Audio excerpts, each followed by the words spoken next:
എല്ലാവർക്കും നമസ്കാരം. നമ്മൾ ഇന്നത്തെ ക്ലാസ്സിൽ നോക്കുന്നത് വൈറ്റമിൻസ് അഥവാ ജീവകങ്ങളാണ്. നമുക്ക് എല്ലാവർക്കും അറിയാം, നിങ്ങൾ എഴുതാൻ പോകുന്ന എല്ലാ എക്സാമിലും ഈ ഭാഗത്തുനിന്ന് ഒരു ചോദ്യം ഉണ്ടാവും. ചിലപ്പോൾ ഡയറക്റ്റ് ക്വസ്റ്റ്യൻ, സൺഷൈൻ വൈറ്റമിൻ എന്നറിയപ്പെടുന്ന വൈറ്റമിൻ ഏത്, കണ്ണിന്റെ ആരോഗ്യത്തിന് അത്യന്താപേക്ഷിതമായ വൈറ്റമിൻ, അല്ലെങ്കിൽ രക്തം കട്ടപിടിക്കാൻ സഹായിക്കുന്ന വൈറ്റമിൻ, ഇങ്ങനെയുള്ള ചോദ്യങ്ങളായിരിക്കാം. അല്ലെങ്കിൽ വൈറ്റമിന്റെ അപര്യാപ്തത രോഗമാകും, അല്ലെ വൈറ്റമിൻ B12 അപര്യാപ്തത കൊണ്ട് എന്തുണ്ടാകുന്നു, വൈറ്റമിൻ B1 അപര്യാപ്തത രോഗം ഏതാണ്, അല്ലെങ്കിൽ സ്കേർവി ഏത് വിറ്റാമിൻ്റെ അപര്യാപ്തത മൂലം ഉണ്ടാകുന്ന രോഗമാണ്.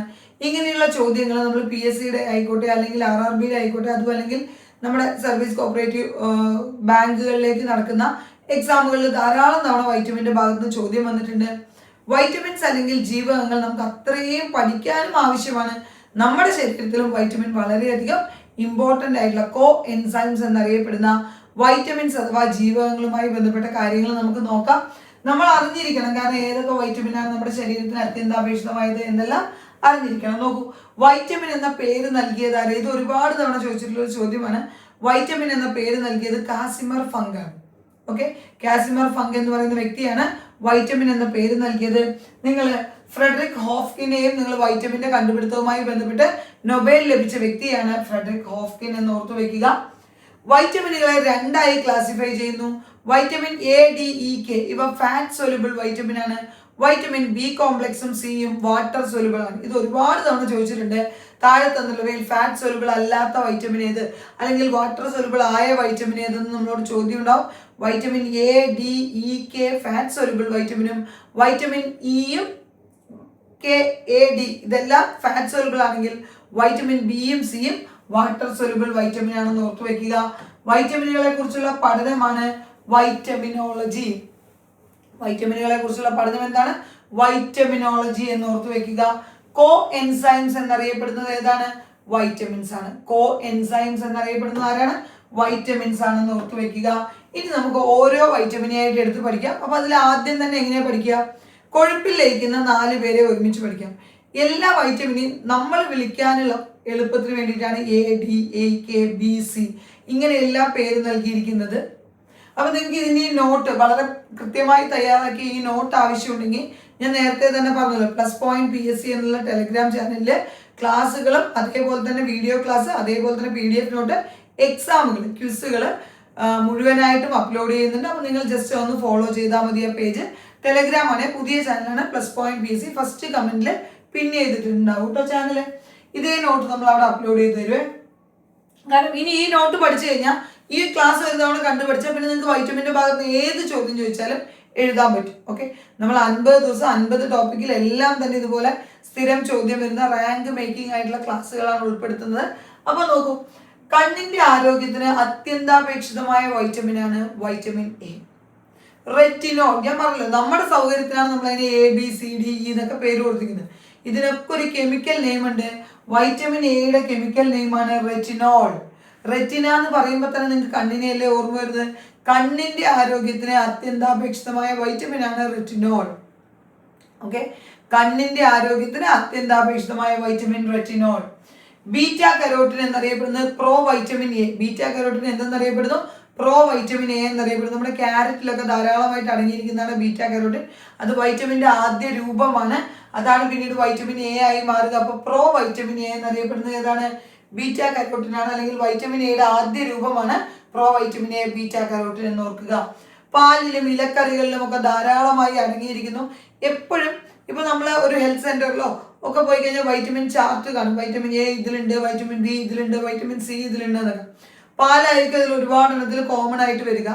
പക്ഷെ നമ്മുടെ എക്സാമിന് പൊതുവെ അങ്ങനെ ചോദിക്കാറില്ല. കാരണം എന്താ വെച്ചാൽ പാലിൽ ഇപ്പോൾ ഏതൊക്കെ ഒന്നല്ല, ഒരുപാട് എണ്ണം പാലിൽ അടങ്ങിയിട്ടുണ്ട്. വൈറ്റമിൻ C ഒഴികെ ബാക്കി എല്ലാം പാലിൽ അടങ്ങിയിട്ടുണ്ടാവും.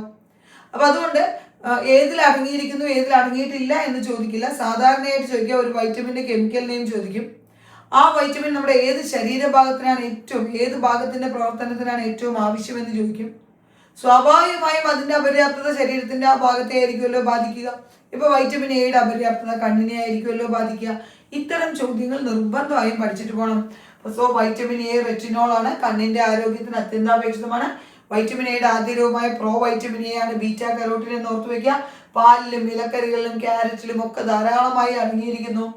അധികമായി ശരീരത്തിൽ എത്തുന്ന വൈറ്റമിൻ കരളിൽ സംഭരിക്കും. വൈറ്റമിൻ A ഓക്കെ, അതായത് നമുക്ക് വൈറ്റമിൻ സി നമ്മുടെ ശരീരം, വൈറ്റമിൻ സി വളരെ ഇമ്പോർട്ടൻ്റ് ആയ ഒരു വൈറ്റമിൻ ആണ്.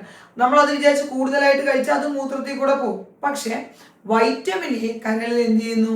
സംഭരിക്കപ്പെടുന്നു. അതുകൊണ്ട് തന്നെ നമ്മുടെ എക്സാമിന് ചോദിക്കും, കരളിൽ സംഭരിക്കപ്പെടുന്ന വൈറ്റമിൻ ഏത്? വൈറ്റമിൻ എ എന്ന് ഓർത്ത് വെക്കുക. വൈറ്റമിൻ എയുടെ അപര്യാപ്തത രോഗങ്ങളെല്ലാം തന്നെ കണ്ണിനെയാണ് ബാധിക്കുക. നൈറ്റ് ബ്ലൈൻഡ്നെസ്, അതായത് മങ്ങിയ വെളിച്ചത്തിൽ കാഴ്ച സാധ്യമാവാത്ത അവസ്ഥയാണ് നൈറ്റ് ബ്ലൈൻഡ്നെസ് അല്ലെങ്കിൽ നിശാന്തത. വർണ്ണാന്തതയുമായിട്ട് നമുക്ക് കൺഫ്യൂഷൻ വരാൻ പാടില്ല. വർണ്ണാന്തത എന്ന് പറഞ്ഞു കഴിഞ്ഞാൽ ചുവപ്പ് പച്ച നിറങ്ങൾ തിരിച്ചറിയാൻ കഴിയാത്ത അവസ്ഥയാണ് ഇത് കളർ ബ്ലൈൻഡ്നെസ് അല്ലെങ്കിൽ വർണ്ണാന്തത എന്ന് പറയുന്നത്. വർണ്ണാന്തത ഒരു പാരമ്പര്യ രോഗമാണെന്ന് നോക്കുക. വർണ്ണാന്തത എന്താണ്? വർണ്ണാന്തത ഒരു പാരമ്പര്യ രോഗമാണ്. പക്ഷെ ഇത് നൈറ്റ് ബ്ലൈൻഡ്നെസ് ആണ്, അതായത് മാലക്കണ്ണെന്ന് പറയും, അല്ലെങ്കിൽ നിശാന്തത, മങ്ങിയ വെളിച്ചത്തിൽ കാഴ്ച സാധ്യമാവാത്ത അവസ്ഥ. അതായത് നമ്മുടെ കണ്ണിൽ റോഡ് കോശങ്ങളുണ്ട്, കോൺ കോശങ്ങളുമുണ്ട്. ഈ കോൺ കോശങ്ങളാണ് നമ്മളെ തീവ്രപ്രകാശത്തിൽ കാണാൻ സഹായിക്കുന്നത്. റോഡ് കോശങ്ങളാണ് നമ്മളെ മങ്ങിയ വെളിച്ചത്തിൽ കാണാൻ സഹായിക്കുന്നത്. ഈ വൈറ്റമിൻ എ ഉണ്ടെങ്കിലേ നമുക്ക് റോഡ് കോശങ്ങൾ കറക്റ്റായിട്ട് പ്രവർത്തിക്കുകയുള്ളൂ. അപ്പോൾ വൈറ്റമിൻ എയുടെ ഡെഫിഷ്യൻസി ഉണ്ടാകുമ്പോൾ റോഡ് കോശങ്ങളെ ബാധിക്കും. നമുക്ക് മങ്ങിയ വെളിച്ചത്തിൽ കാഴ്ച സാധ്യമാവില്ല. നമുക്ക് ഏത് രോഗം വരുന്നു? നിശാന്തത, മാലക്കണ്ണ്, നൈറ്റ് ബ്ലൈൻഡ്നെസ്. മറ്റൊരു രോഗമാണ് സിറോഫ്താൽമിയ. സിറോ എന്ന വാക്ക് കണ്ടാൽ നിങ്ങൾ ഓർക്കണം, ഡ്രൈ ആണ്. ഓക്കെ, നമ്മൾ സീറോഫൈറ്റ്സ് ഒക്കെ പഠിക്കും. ഇനി എന്താ പറയുക, നമ്മൾ മരുഭൂമിയിൽ വളരുന്ന സസ്യങ്ങളെ കുറിച്ചൊക്കെ. സിറോഫ്താൽമിയ എന്ന് പറഞ്ഞാൽ കണ്ണിന് എപ്പോഴും ഡ്രൈനെസ് ഉണ്ടാവുന്ന അവസ്ഥ, കണ്ണിന് വരൾച്ച അനുഭവപ്പെടുന്നത്. കെരാറ്റോമലേഷ്യ, ബൈറ്റോട്ട് സ്പോട്സ്, ഇതെല്ലാം സ്പോട്ടുകൾ കണ്ണിൽ വരുന്നത്, ഇതെല്ലാം എന്തിന്റെ അപര്യാപ്തത മൂലമാണ്? വൈറ്റമിൻ എയുടെ ഡെഫിഷ്യൻസി ആണെന്ന് ഓർത്തു വെക്കുക. ഞാൻ പറഞ്ഞാൽ ഈ നോട്ട് നിങ്ങൾക്ക് ഇതുപോലെ തന്നെ അപ്ലോഡ് ചെയ്ത് തരാം +PSC എന്ന ടെലിഗ്രാം ചാനലിൽ കേട്ടോ. നോക്കൂ, വൈറ്റമിൻ ഡി, കാൽസ്യഫെറോൾ. ഇപ്പോൾ കൊറോണയ്ക്ക് ശേഷം നമ്മളിൽ ബഹുഭൂരിപക്ഷവും നേരിടുന്ന ഒരു പ്രതിസന്ധി ആയിരിക്കും വൈറ്റമിൻ ഡിയുടെ ഡെഫിഷ്യൻസി അല്ലേ? ശരിക്കും പഠിക്കുമ്പോൾ നമ്മൾ പറയും എല്ലിന്റെയും പല്ലിന്റെയും ആരോഗ്യത്തിന് ഏറ്റവും അത്യന്താപേക്ഷിതമായ വൈറ്റമിനാണ് വൈറ്റമിൻ ഡി എന്ന്. പക്ഷെ വൈറ്റമിൻ ഡിയുടെ ഡെഫിഷ്യൻസി 10-ൽ താഴെയൊക്കെ പോയവർക്കറിയാം അവരെ എന്തുമാത്രം വൈറ്റമിൻ ഡിയുടെ ഡെഫിഷ്യൻസി ബാധിച്ചിട്ടുണ്ടെന്ന്. നമുക്ക് ഭയങ്കര ക്ഷീണമായിരിക്കും, തളർച്ചയായിരിക്കും, അകാരണമായി സങ്കടം വരുന്നു, വിഷമം വരുന്നു, നമുക്കൊരു നിരാശ അനുഭവപ്പെടുന്നു, മാനസിക പ്രശ്നങ്ങളൊക്കെ ഉണ്ടാവും. കാരണം ഓരോ വൈറ്റമിനും നമ്മുടെ ശരീരത്തിന് അത്രത്തോളം അത്യന്താപേക്ഷിതമായ വൈറ്റമിനുകളാണ്. അപ്പോൾ നമ്മൾ നമ്മുടെ കുഞ്ഞുങ്ങൾക്ക് ഫുഡ് കൊടുക്കുമ്പോൾ എല്ലാ വൈറ്റമിൻസും അവർക്ക് ലഭിക്കാൻ പോലെ എന്ത് ചെയ്യുക, അവർക്കുള്ള മെനു കൊടുക്കുക. അതല്ലാതെ എൻ്റെ കുട്ടി ഇതേ കഴിക്കുള്ളൂ, എൻ്റെ കുട്ടിക്ക് അത് ഇഷ്ടമല്ല എന്ന് പറഞ്ഞ് നമ്മൾ മാറ്റി വെക്കുമ്പോൾ ആലോചിക്കുക, ഇത്തരം പ്രശ്നങ്ങൾ ഒക്കെ ഉണ്ടാവും എന്നുള്ളത് കേട്ടോ. വൈറ്റമിൻ ഡി എല്ലാവരും, ഒരുപാട് പേര് ഇപ്പോൾ സപ്ലിമെന്റ്സ് എടുത്ത ആളുകളായിരിക്കും അല്ലെ. വൈറ്റമിൻ ഡി, കാൽസ്യഫെറോൾ, നമ്മളോട് പലതവണ എക്സാമിന് ചോദിച്ച ചോദ്യമാണ്. സൺഷൈൻ വൈറ്റമിൻ, സൂര്യപ്രകാശ വൈറ്റമിൻ എന്നറിയപ്പെടുന്നത് ഏത്? വൈറ്റമിൻ ഡി ആണ്. കാരണം ഈ വൈറ്റമിൻ ഡിക്ക് ഒരു പ്രത്യേകതയുണ്ട്, സസ്യാഹാരത്തിൽ നിന്ന് നമുക്ക് വൈറ്റമിൻ ഡി ലഭിക്കില്ല. പക്ഷെ വൈറ്റമിൻ ഡി എളുപ്പത്തിൽ ലഭിക്കാനുള്ള ഒരു മാർഗം എന്താണ്? സൂര്യപ്രകാശത്തിലെ അൾട്രാവയലറ്റ് രശ്മികളുടെ സാന്നിധ്യത്തിൽ നമ്മുടെ ത്വക്കിൽ ഇതെന്ത് ചെയ്യുന്നു? നിർമ്മിക്കപ്പെടുന്ന വൈറ്റമിൻ ആണ് വൈറ്റമിൻ ഡി. ഓക്കെ, അതുകൊണ്ടാണ് ഇതിന് സൂര്യപ്രകാശ വൈറ്റമിൻ, സൺഷൈൻ വൈറ്റമിൻ എന്ന് വിളിക്കുന്നത്. സ്റ്റിറോയിഡ് വൈറ്റമിൻ എന്നറിയപ്പെടുന്നതും വൈറ്റമിൻ ഡി ആണെന്ന് ഓർക്കുക. എല്ലിന്റെയും പല്ലിന്റെയും ആരോഗ്യത്തിന് വൈറ്റമിൻ ഡി ആവശ്യമാണ്. കാൽസ്യത്തിന്റെ ആഗിരണം മെച്ചപ്പെടുത്തുന്നു, നമ്മുടെ ശരീരത്തിലെ കാൽസ്യത്തിന്റെ ആഗിരണം മെച്ചപ്പെടുത്തുന്ന വൈറ്റമിൻ ആണ് ഇത് വൈറ്റമിൻ ഡി. സസ്യാഹാരങ്ങളിൽ നിന്ന് ലഭ്യമല്ല, നമുക്കിത് എന്ത് ചെയ്യില്ല, സസ്യാഹാരങ്ങളിൽ നിന്ന് ലഭിക്കില്ല. സൂര്യപ്രകാശത്തിലെ UV കിരണങ്ങളുടെ സഹായത്തോടു കൂടി മനുഷ്യന്റെ ത്വക്കിൽ നിർമ്മിക്കപ്പെടുന്ന, മനുഷ്യന്റെ തൊലിയിൽ നിർമ്മിക്കപ്പെടുന്ന വൈറ്റമിൻ ആണ് ഇത് വൈറ്റമിൻ ഡി എന്ന് ഓർത്തു വെക്കുക. വൈറ്റമിൻ ഡിയുടെ അപര്യാപ്തത കുട്ടികളിൽ കണ അഥവാ റിക്കറ്റ്സ് ആണ്. ഓക്കെ, കുട്ടികളിൽ എന്താണ്? കണ അഥവാ റിക്കറ്റ്സ് ആണ്. മുതിർന്നവരിൽ അവരുടെ എല്ലുകൾക്കൊക്കെ ബലക്ഷയം ഉണ്ടാകുന്ന ഓസ്റ്റിയോപോറോസിസ് അല്ലെങ്കിൽ ഓസ്റ്റിയോമലേഷ്യ ഏതിന്റെ അപര്യാപ്തതയാണ്? വൈറ്റമിൻ ഡിയുടെ അപര്യാപ്തതയാണെന്ന് ഓർത്തു വെക്കുക. ഇത് എക്സാമിന് ചോദിച്ചിട്ടുള്ള ചോദ്യമാണ്. കുട്ടികളിൽ റിക്കറ്റ്സ് അഥവാ കണയാണ് വൈറ്റമിൻ ഡിയുടെ അപര്യാപ്തത രോഗമെങ്കിൽ മുതിർന്നവരിൽ ഓസ്റ്റിയോമലേഷ്യ അല്ലെങ്കിൽ ഓസ്റ്റിയോപോറോസിസ് ഒന്ന് ഓർക്കുക. അടുത്തത് നോക്കൂ, വൈറ്റമിൻ ഡി തന്നെ വൈറ്റമിൻ D2 ഉണ്ട്, D3 ഉണ്ട്. ജസ്റ്റ് പേര് മാത്രം ഓർത്തു വെച്ചാൽ മതി. എർഗോ കാൽസിഫെറോൾ എന്നുള്ളത് വൈറ്റമിൻ D2, വൈറ്റമിൻ D3 കോളി കാൽസിഫെറോളുമാണ്. വൈറ്റമിൻ D2 എർഗോ കാൽസിഫെറോളും വൈറ്റമിൻ D3 കോളി കാൽസിഫെറോളുമാണെന്ന് ഓർക്കുക. അടുത്തതാണ് സൗന്ദര്യ വൈറ്റമിൻ. ഇപ്പൊ നമ്മൾ ഫേഷ്യൽ ചെയ്യുന്നവർക്കോ അല്ലെങ്കിൽ ഹെയർ ട്രീറ്റ്മെന്റ് ഒക്കെ എടുക്കുന്നവർക്കറിയാം, ഒന്നുകിൽ വൈറ്റമിൻ ഇ ഉള്ളിലേക്ക് കഴിക്കാൻ തരും, അല്ലെങ്കിൽ വൈറ്റമിൻ ഇയുടെ ക്യാപ്സ്യൂളൊക്കെ പൊട്ടിച്ചിട്ട് എന്ത് ചെയ്യും, നമ്മൾ ഉപയോഗിക്കുന്ന ക്രീമുകളിലൊക്കെ ഉപയോഗിക്കാറുണ്ട്. അല്ലെങ്കിൽ ഇപ്പൊ ഫേസ് ക്രീമുകൾ എടുത്തു കഴിഞ്ഞാൽ എല്ലാത്തിലും വൈറ്റമിൻ ഇ കാണും. വൈറ്റമിൻ ഇ ബ്യൂട്ടി വൈറ്റമിൻ എന്നാണ് അറിയപ്പെടുന്നത്. നമ്മുടെ ഹൃദയത്തിന്റെ ആരോഗ്യത്തിന് നല്ലതാണ്, അത്യന്താപേക്ഷിതമായ ഒരു വൈറ്റമിനാണ് വൈറ്റമിൻ ഇ. വൈറ്റമിൻ ഇയുടെ ശാസ്ത്രീയ നാമം എന്ന് പറയുന്നത് ടോക്കോഫിറോൾ ആണ്. വൈറ്റമിൻ ഇ എന്താണ്? ടോക്കോഫിറോൾ ആണ്. ഒന്ന് രണ്ട് പോയിന്റ് പഠിക്കാനുള്ളൂ. ബ്യൂട്ടി വൈറ്റമിൻ എന്നറിയപ്പെടുന്നു, ഹൃദയത്തിന്റെ ആരോഗ്യത്തിന് അത്യന്താപേക്ഷിതമാണ്. ഇതിന്റെ അപര്യാപ്തത കുഞ്ഞുങ്ങൾ ഉണ്ടാവാനുള്ള കാലതാമസം, വന്ധ്യത അഥവാ സ്റ്റെറിലിറ്റിക്ക് കാരണമാകുന്നു. ഓക്കെ, വൈറ്റമിൻ ഇയുടെ അപര്യാപ്തത എന്താണ്? വന്ധ്യത അഥവാ സ്റ്റെറിലിറ്റിക്ക് കാരണമാകുന്നു എന്ന് ഓർത്തു വെക്കുക. അപ്പോൾ ഹോർമോൺ വൈറ്റമിൻ ആണ് വൈറ്റമിൻ ഇ എന്ന് ഓർത്തു വെക്കുക. അടുത്തത് കൊഴുപ്പിൽ ലയിക്കുന്ന നാലാമത്തെ ആൾ. ഇപ്പൊ നമ്മൾ ADEK കൊഴുപ്പിൽ ലയിക്കുന്നു പറഞ്ഞു. Fat soluble vitamin. റെറ്റിനോൾ ആണെന്ന് പഠിച്ചു, കണ്ണിന്റെ ആരോഗ്യത്തിന് പഠിച്ചു. ഡി എല്ലിന്റെയും പല്ലിന്റെയും ആരോഗ്യത്തിന് കാൽസിഫെറോൾ ആണെന്ന് പഠിച്ചു. വൈറ്റമിൻ ഇ സൗന്ദര്യ വൈറ്റമിൻ ആണെന്ന് പഠിച്ചു. ഏതാണ്? ടോക്കോഫിറോൾ ആണെന്ന് പഠിച്ചു. അടുത്തത് വൈറ്റമിൻ കെ ഫില്ലോക്വിനോൺ. ഏറ്റവും കൂടുതൽ തവണ കെമിക്കൽ നെയിം ചോദിച്ചിട്ടുള്ള വൈറ്റമിൻ കെ ആയിരിക്കും. അതിപ്പോൾ ഫില്ലോക്വിനോൺ എന്നുള്ളത് നമ്മൾ തെറ്റിക്കുമെന്ന് അവർ പ്രതീക്ഷിച്ചിട്ടായിരിക്കാം, പക്ഷെ ഏറ്റവും കൂടുതൽ ചോദിച്ചിട്ടുള്ള ഒരു കെമിക്കൽ നെയിം വൈറ്റമിൻ കെയുടെ ശാസ്ത്രീയ നാമം ഏതാണ്? ഫില്ലോക്വിനോൺ ആണെന്ന് ഓർത്തു വെക്കുക. രക്തം കട്ട പിടിക്കാൻ സഹായിക്കുന്ന വൈറ്റമിൻ എന്ന് പലതവണ ചോദിച്ചിട്ടുണ്ട്. രക്തം കട്ട പിടിക്കാൻ സഹായിക്കുന്ന വൈറ്റമിൻ ആണ് വൈറ്റമിൻ കെ എന്ന് ഓർത്തു വെക്കുക. അതുകൊണ്ടാണ് കൊയാഗുലേഷൻ വൈറ്റമിൻ. ഓക്കെ, നമ്മുടെ രക്തം കട്ടുപിടിക്കാൻ നമ്മുടെ ശരീരത്തിലെ പല പ്രോട്ടീനുകളും ഒക്കെ സഹായിക്കാറുണ്ട്, ഫൈബ്രിനോജൻ ഒക്കെ ഉണ്ട്. പക്ഷെ രക്തം കട്ടുപിടിക്കാൻ സഹായിക്കുന്ന വൈറ്റമിൻ ഏതെന്ന ചോദ്യത്തിന്റെ ഉത്തരം ഏതാണ്? ഫില്ലോക്വിനോൺ എന്ന് ഓർത്തു വെക്കുക. മനുഷ്യന്റെ ചെറുകുടലിൽ നിർമ്മിക്കപ്പെടുന്ന വൈറ്റമിൻ ആണ്. കരളിന്റെ ആരോഗ്യത്തിന് വളരെ അത്യന്താപേക്ഷിതമാണ്. ആഹാര പദാർത്ഥങ്ങൾ ഐസിൽ സൂക്ഷിക്കുമ്പോൾ നഷ്ടമാകുന്ന ഒരു വൈറ്റമിൻ ആണ് ഏത്? വൈറ്റമിൻ കെ എന്ന് ഓർത്തു വെക്കാം. വൈറ്റമിൻ കെ എന്തൊക്കെയാണ്? ഫില്ലോക്വിനോൺ, കൊയാഗുലേഷൻ വൈറ്റമിൻ എന്നാണ് അറിയപ്പെടുന്നത്. രക്തം കട്ടപിടിക്കാൻ സഹായിക്കുന്നു, ചെറുകുടലിൽ നിർമ്മിക്കപ്പെടുന്നു, കരളിന്റെ ആരോഗ്യത്തിന് അത്യന്താപേക്ഷിതമാണ്. ഭക്ഷണ പദാർത്ഥങ്ങൾ നമ്മൾ കുറെ ദിവസം ഫ്രീസ് ചെയ്ത് സൂക്ഷിച്ചു കഴിഞ്ഞാൽ നഷ്ടമാകുന്ന വൈറ്റമിനാണ്. അപ്പൊ ഇതിന്റെ അപര്യാപ്തത രോഗം എന്തായിരിക്കും ആലോചിച്ച് നോക്കൂ കുട്ടികളെ. ഇപ്പോ നിങ്ങളുടെ മനസ്സിലേക്ക് രക്തം കട്ടപിടിക്കാത്ത അവസ്ഥയൊക്കെ വരുന്നുണ്ടാവും.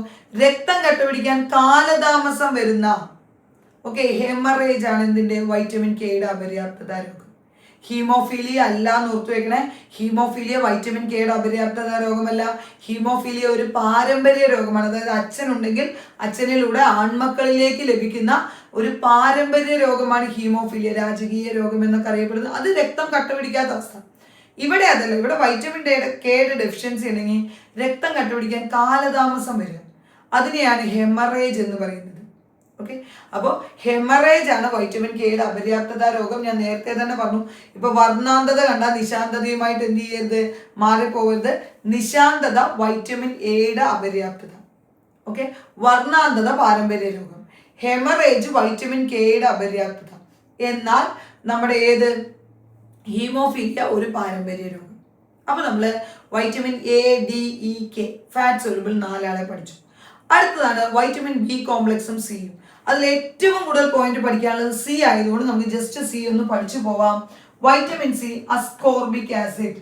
ഓക്കെ, ഫ്രഷ് ഫുഡ് വൈറ്റമിൻ ആണ്. അതായത് നമ്മൾ ആഹാരങ്ങൾ ചൂടാക്കി ഉപയോഗിച്ച് കഴിഞ്ഞാൽ നഷ്ടപ്പെട്ടു പോകും ഈ വൈറ്റമിൻ. ധാരാളം സമയം വെള്ളത്തിൽ ഇട്ട് വെക്കുകയോ വെള്ളത്തിൽ മുറിച്ചിട്ടതിന് പച്ചക്കറികളൊക്കെ മുറിച്ചതിന് ശേഷം നന്നായിട്ട് കഴുകിയെടുക്കുകയൊക്കെ ചെയ്ത് ആ വെള്ളത്തിൽ, കാരണം വാട്ടർ സോലുബിൾ വൈറ്റമിൻ ആണല്ലോ. അപ്പൊ വൈറ്റമിൻ സി എന്ത് ചെയ്യും? ജലത്തിൽ ലയിച്ചു പോകും. ഫ്രഷ് ആയിട്ട് നമ്മളൊരു പുളി രുചിയുള്ള പഴം, ഒരു നെല്ലിക്കയോ ഒരു നാരങ്ങയോ ഒരു ഓറഞ്ചോ ഒരു ദിവസം കഴിച്ചാൽ നമുക്ക് ആവശ്യത്തിനുള്ള വൈറ്റമിൻ സി ആയി. എന്നാ നല്ല വൈറ്റമിൻ അല്ലേ എന്നുകൊണ്ട് കുറേ എടുത്ത് കഴിച്ചിട്ട് ഒരു കാര്യമില്ല. കാരണം ഇത് നമ്മുടെ ശരീരത്തിൽ സംഭരിച്ചു വെക്കില്ല. ഇത് എന്തിലൂടെ നഷ്ടപ്പെട്ടു പോകും? മൂത്രത്തിലൂടെ നഷ്ടമാവുന്ന വൈറ്റമിനാണ് വൈറ്റമിൻ സി. മനസ്സിലായോ? അപ്പൊ എന്തൊക്കെയാണ്? ഫ്രഷ് ഫുഡ് വൈറ്റമിൻ എന്നറിയപ്പെടുന്നു. ആന്റി ക്യാൻസർ വൈറ്റമിൻ എന്നറിയപ്പെടുന്ന വൈറ്റമിൻ ആണ്. എന്താണ്? ആന്റി ക്യാൻസർ വൈറ്റമിൻ എന്നറിയപ്പെടുന്ന വൈറ്റമിൻ ആണ്. പാല്, മുട്ട, മാംസം ഇവയിൽ അടങ്ങിയിട്ടില്ല. ഞാൻ നേരത്തെ പറഞ്ഞ വൈറ്റമിൻ ഡി പച്ചക്കറിയിൽ നിന്ന് ലഭിക്കില്ല എന്ന്. അതേപോലെ തന്നെ നോൺ വെജിൽ നിന്ന് പാല്, മുട്ട, മാംസം ലഭിക്കില്ല. ഏത്? Vitamin C. മനുഷ്യ ശരീരത്തിന് അത്രയും അത്യന്താപേക്ഷിതമായ വൈറ്റമിൻ ആണ്. പുളി രുചിയുള്ള പഴങ്ങളിൽ ധാരാളമായി അടങ്ങിയിരിക്കുന്നു. ഓക്കെ, സിട്രസ് ഫ്രൂട്ട്സ് ഇല്ലേ, പുളി രുചിയുള്ള പഴങ്ങളിലാണ് ഇത് ധാരാളമായിട്ട് അടങ്ങിയിരിക്കുന്നത്. ചൂടാക്കിയാൽ, അതായത് നമ്മൾ പാചകം ചെയ്യുമ്പോൾ ഇത് നഷ്ടപ്പെട്ടു പോകും. അടച്ചു വെച്ച് പാചകം ചെയ്യുക, കൂടുതൽ വേവിക്കാതിരിക്കുക, ആവിയിൽ വേവിക്കുക. ഓക്കെ, മൂത്രത്തിലൂടെ ശരീരത്തിൽ അധികമായി എത്തുന്നത് നമുക്ക് സ്റ്റോർ ചെയ്ത് വെക്കാൻ പറ്റില്ല, മൂത്രത്തിലൂടെ നഷ്ടമാകും. പക്ഷെ വൈറ്റമിൻ എ ആണെങ്കിൽ നമ്മൾ പറഞ്ഞില്ലേ കരളിൽ സംഭരിച്ചു വെക്കുമെന്ന്. അടുത്ത് രോഗപ്രതിരോധ ശേഷി വർദ്ധിപ്പിക്കുന്നു. നമ്മുടെ ഹെൽത്തിന് ജനറൽ ആയിട്ട് നമ്മുടെ രോഗപ്രതിരോധ ശേഷി, ഇമ്മ്യൂൺ സിസ്റ്റത്തെയൊക്കെ സ്ട്രോങ് ആക്കുന്നു. മുറിവുണങ്ങാൻ സഹായിക്കുന്ന വൈറ്റമിനാണ് വൈറ്റമിൻ സി.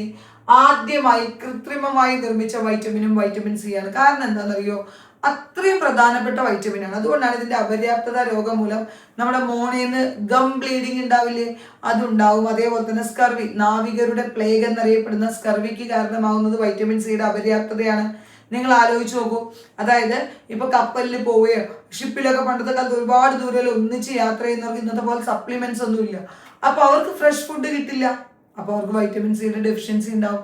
കാരണം ഇത് ഫ്രഷ് ആയ പുളിരുചിയുള്ള പഴങ്ങളിൽ നിന്ന് മാത്രമാണ് ഇത് ലഭിക്കുന്നത്. അപ്പൊ ആദ്യമായി കൃത്രിമമായി നിർമ്മിക്കപ്പെട്ട വൈറ്റമിനും ഏതാണ്? വൈറ്റമിൻ സി ആണെന്ന് ഓർത്തു വെക്കുക. അപര്യാപ്തത രോഗമാണ്. സ്കർവി നാവികരുടെ പ്ലേഗ് എന്നറിയപ്പെടുന്നു. മോണയിലെ രക്തസ്രാവത്തിന് കാരണം ഏതെന്ന് ചോദിച്ചിട്ടുണ്ട്, വൈറ്റമിൻ സി. അപ്പോൾ ഫ്രഷ് ഫുഡ് വൈറ്റമിൻ ആണ്, നമ്മുടെ രോഗപ്രതിരോധ ശേഷി വർദ്ധിപ്പിക്കുന്നു. ആന്റി ക്യാൻസർ വൈറ്റമിൻ എന്നറിയപ്പെടുന്നു. ഇനി ബി കോംപ്ലക്സ് ഒക്കെ ഓരോ വരി 2 വരിയെ പഠിക്കാനുള്ളൂ. ബി കോംപ്ലക്സ് ജനറൽ ആയിട്ട് നമ്മുടെ എനർജി കൂട്ടാൻ വേണ്ടി സഹായിക്കും. ഇനി അതേപോലെ തന്നെ നമുക്ക് എന്താ പറയുക, നാഡീ വ്യവസ്ഥയെ, നമ്മുടെ നെർവ് സിസ്റ്റത്തെയൊക്കെ ഒന്ന് ഹെൽത്തി ആക്കാൻ വേണ്ടി സഹായിക്കും. ഓരോന്നിന്റെയും കെമിക്കൽ നെയിമും അപര്യാപ്തത രോഗമാണ് പ്രധാനമായിട്ടും പഠിക്കാനുള്ളത്.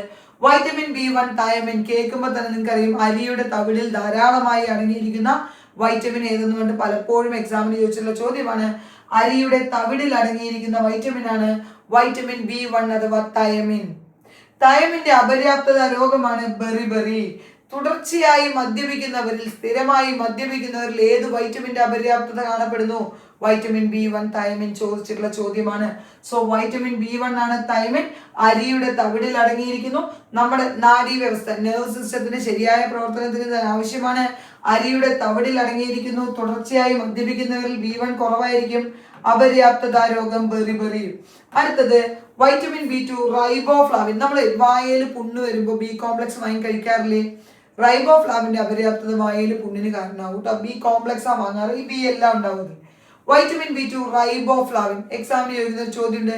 പാലിന്റെ ഇളം മഞ്ഞ നിറത്തിന് കാരണം, പാലിൽ 2 പ്രോട്ടീൻ ഉണ്ട്, കേസിനും കരോട്ടിനും. അതിൽ കേസിനാണ് പാലിന്റെ വെള്ള നിറം നൽകുന്നത്, കരോട്ടിനാണ് പാലിന് ഇളം മഞ്ഞ നിറം നൽകുന്നത്. പക്ഷെ എക്സാമിന് എങ്ങനെ ചോദിക്കാന്നറിയോ, പാലിന്റെ ഇളം മഞ്ഞ നിറത്തിന് കാരണമായ വൈറ്റമിൻ ഏത്? പാലിന്റെ ഇളം മഞ്ഞ നിറത്തിന് കാരണമായ വൈറ്റമിൻ റൈബോഫ്ലാവിൻ. ഓക്കെ, നോക്കൂ. സൂര്യപ്രകാശത്തിൽ നേരിട്ട് സൂര്യപ്രകാശം അടിച്ചു കഴിഞ്ഞാൽ, അതായത് നമ്മളിപ്പോ പാല് കറന്നെടുത്ത് വെയിലത്ത് കൊണ്ടുവന്ന് വെച്ച് കഴിഞ്ഞാൽ റൈബോഫ്ലാവിൻ നഷ്ടമാകും, സൂര്യപ്രകാശത്തിൽ നഷ്ടമാകുന്നു. അപര്യാപ്തത രോഗം അറൈബോഫ്ലാവനോസിസ്, മജന്ത ടങ്ക് ഒക്കെ ഇതിന് കാരണമാണ്. നമ്മുടെ ഈ ചുണ്ടിന്റെ കോർണറുകളൊക്കെ വിണ്ടുപൊട്ടുക, അതൊക്കെയാണ് അറൈബോഫ്ലാവനോസിസ്. അതേപോലെ തന്നെ വായിൽ പുണ്ണ് വരിക, മജന്ത ടങ്ക് ഒക്കെ എന്തിന്റെ അപര്യാപ്തയാണ്? Riboflavin vitamin B2. Vitamin B3 niacin അഥവാ നിക്കോട്ടിനിക് ആസിഡ്. ഇതൊക്കെ കൂടുതലും കെമിക്കൽ നെയിമാണ് ചോദിക്കുക. നിയാസിൻ അഥവാ nicotinic acid. Anti pellagra disease. ഈ പെല്ലഗ്രയാണ് 3D ഡിസീസ് അല്ലെങ്കിൽ 4D ഡിസീസ് എന്നറിയപ്പെടുന്നത്. അതായത് പെല്ലഗ്ര വന്നു കഴിഞ്ഞാൽ ഡിമെൻഷ്യ, ഡയറിയ ഒക്കെ ഉണ്ടാവും നമുക്ക്. അതേപോലെ തന്നെ നമ്മുടെ ഡെർമറ്റൈറ്റിസ്, നമ്മുടെ സ്കിന്നിന്റെ പ്രശ്നങ്ങൾ, അതേപോലെ തന്നെ നമുക്ക് വയറിളക്കം, അതേപോലെ അവസാനം ഡെത്ത് വരെ സംഭവിക്കാം. അതുകൊണ്ടാണ് ഇതിനെ 4D ഡിസീസ്, 3D ഡിസീസ് എന്നൊക്കെ പെല്ലഗ്ര അറിയപ്പെടുന്നത്. ഇവിടെ ഒന്നും കൂടുതലൊന്നും പഠിക്കാനില്ല. പെല്ലഗ്ര വരും. അപ്പൊ പെല്ലഗ്രയെ തടുക്കാൻ anti pellagra vitamin, vitamin B3 niacin, nicotinic acid. Vitamin B5 pantothenic acid ആണ്. B5ന്റെ അപര്യാപ്തത പരസ്തേഷ്യ രോഗത്തിന് കാരണമാകുന്നു. B6 പിറിഡോക്സിൻ ആണ്. ജസ്റ്റ് പേര് ഓർത്ത് വെച്ചാൽ മതി. പിറിഡോക്സിന്റെ അപര്യാപ്തത ഒരു സ്പെസിഫിക് ആയ രോഗമായിട്ടല്ല, നമുക്ക് ജനറൽ ആയിട്ട് നമ്മുടെ നെർവ് സിസ്റ്റം വീക്ക് ആവും, നമ്മുടെ സ്കിന്നിന് പ്രശ്നങ്ങൾ വരും, വയറിന് പ്രശ്നങ്ങൾ, അങ്ങനെയാണ് കാണുക കേട്ടോ. Vitamin B7 biotin, vitamin H എന്നറിയപ്പെടുന്നു. നമ്മൾ എയ്ഡ്സിന്റെ നിർണയ ടെസ്റ്റിൽ എലീസ പരിശോധിക്കുന്ന ആ എലീസ ടെസ്റ്റിൽ ഉപയോഗിക്കുന്ന വൈറ്റമിൻ ഏതെന്ന് എക്സാമിന് ചോദിക്കും. Vitamin B7 biotin vitamin H. ഇത്രയും പഠിക്കാനുള്ളൂ. ഈ വൈറ്റമിൻ നമ്മളൊരു മനസ്സിലൊരു ചാർട്ട് രൂപത്തിൽ പ്രിപ്പയർ ചെയ്താൽ മതി. ഓരോ വൈറ്റമിൻ എടുക്കുക, കെമിക്കൽ നെയിം, അപര്യാപ്തത രോഗം, ശരീരത്തിന്റെ ഏത് ഭാഗത്തിനാണ് പ്രധാനം. ഞാൻ പറഞ്ഞില്ലേ, സോഴ്സ് ഒന്നും ഒരിക്കലും എക്സാമിന് എന്ത് ചെയ്യാറില്ല, വരാറില്ല. വരികയാണെങ്കിൽ തന്നെ പാല്, മുട്ടയിലൊന്നും അടങ്ങിയിട്ടില്ലാത്ത വൈറ്റമിൻ സി, സസ്യാഹാരങ്ങളിൽ നിന്ന് ലഭിക്കാത്തത് വൈറ്റമിൻ ഡി, ഇതേ ചോദിക്കുള്ളൂ. വൈറ്റമിൻ B9 ഫോളിക് ആസിഡ്, ഇപ്പൊ പ്രഗ്നന്റ് ആയവർക്കൊക്കെ കൊടുക്കുന്നതായിരിക്കും അല്ലെ വൈറ്റമിൻ B9. വൈറ്റമിൻ M എന്നറിയപ്പെടുന്നത് ഗർഭസ്ഥ ശിശുവിന്റെ നെർവ് സിസ്റ്റം, പൂർണ്ണ വളർച്ചയിലേക്ക് എത്തുന്നതിന്, അത് വികസിക്കുന്നതിന് ആവശ്യമാണ് വൈറ്റമിൻ B9, ഫോളിക് ആസിഡ്. നോക്കൂ, ഗർഭസ്ഥ ശിശുവിന്റെ നാഡീ വ്യവസ്ഥയുടെ വികസനത്തിന് അത്യാവശ്യമാണെന്ന് ഓർക്കുക. അപര്യാപ്തത രോഗം, മെഗാലോബ്ലാസ്റ്റിക് അനീമിയ. അടുത്തത് സയനോകൊബാലമിൻ, വൈറ്റമിൻ B12 ഉണ്ട്. ഇതിന്റെ അപര്യാപ്തത രോഗം പെർനീഷ്യസ് അനീമിയാണ്. അത് പലപ്പോഴും എക്സാമിന് ചോദിച്ചിട്ടുണ്ട്. പെർനീഷ്യസ് എന്ന വാക്കിന്റെ അർത്ഥം ഡെഡ്ലി എന്നാണ്, മരണത്തിന് വരെ കാരണമാകുന്ന അനീമിയാണ് പെർനീഷ്യസ് അനീമിയ. ഏതിന്റെ അപര്യാപ്തത? Vitamin B12, സയനോകൊബാലമിൻ. മഴവെള്ളത്തിൽ അടങ്ങിയിരിക്കുന്ന വൈറ്റമിൻ ഏതെന്ന് എക്സാമിന് ചോദിക്കും. മാത്രമല്ല ഇത് കൊബാൾട്ടാണ് ഇതിലുണ്ട് അല്ലേ, പക്ഷെ നമ്മുടെ ശരീരത്തിലേക്ക് അയൺ, ഇരുമ്പിന്റെ ആഗിരണം മെച്ചപ്പെടുത്താൻ സഹായിക്കുന്ന വൈറ്റമിൻ. നമ്മൾ ഫുഡ് കഴിച്ചാൽ പോരാ, ഫുഡിൽ നിന്ന് ഇപ്പൊ നമ്മൾ പാല് കുടിക്കുന്നു, ആ പാലിൽ നിന്നുള്ള കാൽസ്യം ശരീരം അബ്സോർബ് ചെയ്യണമെങ്കിൽ വൈറ്റമിൻ D വേണം. അതിൽ നിന്നുള്ള അയൺ അബ്സോർപ്ഷൻ നടക്കണമെങ്കിൽ B12 വേണം. അപ്പൊ ശരീരത്തിലേക്ക് അയൺ, ഇരുമ്പിന്റെ ആഗിരണം മെച്ചപ്പെടുത്തുന്നു. കൊബാൾട്ട് അടങ്ങിയ വൈറ്റമിൻ ആണ്. മഴവെള്ളത്തിൽ അടങ്ങിയിരിക്കുന്ന വൈറ്റമിൻ ആണ്. അപര്യാപ്തത രോഗം പെർനീഷ്യസ് അനീമിയയാണ്. അപ്പൊ നമ്മൾ എന്തൊക്കെ പഠിച്ചു? Vitamin A, D, E, K ഇവ ഫാറ്റ് സൊല്യൂബിൾ വൈറ്റമിൻ ആണെന്നും വൈറ്റമിൻ ബിയും സിയും ഇവ എന്തിൽ അടങ്ങിയിരിക്കുന്നതാണ്? എന്ത് വൈറ്റമിൻ ആണ്? ജലത്തിൽ ലയിക്കുന്ന വൈറ്റമിൻ ആണെന്നും നമ്മൾ പഠിച്ചു. നമ്മള് വില്ലേജ് ഫീൽഡ് അസിസ്റ്റന്റ്, അതേപോലെ തന്നെ ഇപ്പൊ നടക്കാനിരിക്കുന്ന 10th ലെവൽ പ്രിലിംസ് അല്ലെങ്കിൽ വരാനിരിക്കുന്ന LD, LGS ഇതെല്ലാം ലക്ഷ്യം വെച്ചുകൊണ്ട് 50 ദിവസം 50 hot topic, 50 days 50 hot topics free ആയി ക്ലാസ്സുകൾ കണ്ടക്ട് ചെയ്യുന്നുണ്ട്. അതുകൂടാതെ ടൈപ്പിസ്റ്റ്, കമ്പ്യൂട്ടർ അസിസ്റ്റന്റ്, ഇപ്പൊ ടൈപ്പിസ്റ്റ് എക്സാം വരാൻ പോകുന്നു. കമ്പ്യൂട്ടർ അസിസ്റ്റന്റ് എക്സാം നമ്മളുടെ യൂണിവേഴ്സിറ്റികളിലും അതേപോലെ തന്നെ സെക്രട്ടേറിയറ്റിലും കമ്പ്യൂട്ടർ അസിസ്റ്റന്റ് എക്സാം ഉണ്ട്. ആ കമ്പ്യൂട്ടർ അസിസ്റ്റന്റ് എക്സാമുകൾക്ക് വേണ്ടി നമ്മൾ പ്രത്യേക കോച്ചിങ് കൂടി നടത്തുന്നുണ്ട്. നമ്മൾ CSEB കോച്ചിങ്ങിനോടൊപ്പം ആകെ ചെയ്യുന്ന മറ്റൊരു കോഴ്സ് എന്ന് പറയുന്നത് ഇതാണ്. പൂർണ്ണമായും സിലബസ് കവർ ചെയ്തുകൊണ്ടായിരിക്കും ക്ലാസ്സുകൾ കണ്ടക്ട് ചെയ്യുന്നത്. അതിൽ നിങ്ങൾക്ക് മലയാളം, ഇംഗ്ലീഷ്, അതേപോലെ തന്നെ word processing and type writing, GK, current affairs എല്ലാം കവർ ചെയ്തിട്ടുള്ള ക്ലാസ്സുകളായിരിക്കും നൽകുന്നത്. അപ്പം നിങ്ങളുടെ ഏതെങ്കിലും ഒരു ഫ്രണ്ട് ടൈപ്പിസ്റ്റ് കോഴ്സിന് വേണ്ടി പ്രിപ്പയർ ചെയ്യുന്നുണ്ട്, കമ്പ്യൂട്ടർ അസിസ്റ്റന്റ് എക്സാം നോക്കുന്നുണ്ട്. ഇപ്പോൾ ജൂൺ മാസത്തിലാണ് യൂണിവേഴ്സിറ്റി കമ്പ്യൂട്ടർ അസിസ്റ്റന്റ് നോട്ടിഫിക്കേഷൻ വന്നത്. ജൂലൈ ലാസ്റ്റ് സെക്രട്ടേറിയറ്റിലെ കമ്പ്യൂട്ടർ അസിസ്റ്റന്റ് നോട്ടിഫിക്കേഷൻ വരും. അപ്പോൾ അത് രണ്ടും നോക്കിയിട്ട് ഏതെങ്കിലും ഫ്രണ്ട്സ് അതിനുവേണ്ടി പ്രിപ്പയർ ചെയ്യുന്നതിന് അവർക്ക് കൂടി നമ്മുടെ വീഡിയോസ് ഷെയർ ചെയ്ത് കൊടുക്കുക. +PSC എന്ന ടെലഗ്രാം ചാനലിൽ ഇതിന്റെ PDF-ഉം അതേപോലെ തന്നെ ഇതുമായി റിലേറ്റ് ചെയ്ത ക്വിസുകളും നമ്മൾ അപ്ലോഡ് ചെയ്യുന്നതായിരിക്കും. നിങ്ങൾ എപ്പോഴും ശ്രദ്ധിക്കേണ്ട കാര്യം, നിങ്ങൾ ഏത് എക്സാമിന് വേണ്ടി പ്രിപ്പയർ ചെയ്യുന്ന ആളാണെങ്കിലും നിങ്ങൾ GK-യിലാണ് വീക്കെങ്കിൽ നിർബന്ധമായിട്ടും പഠിക്കുക. Thank you.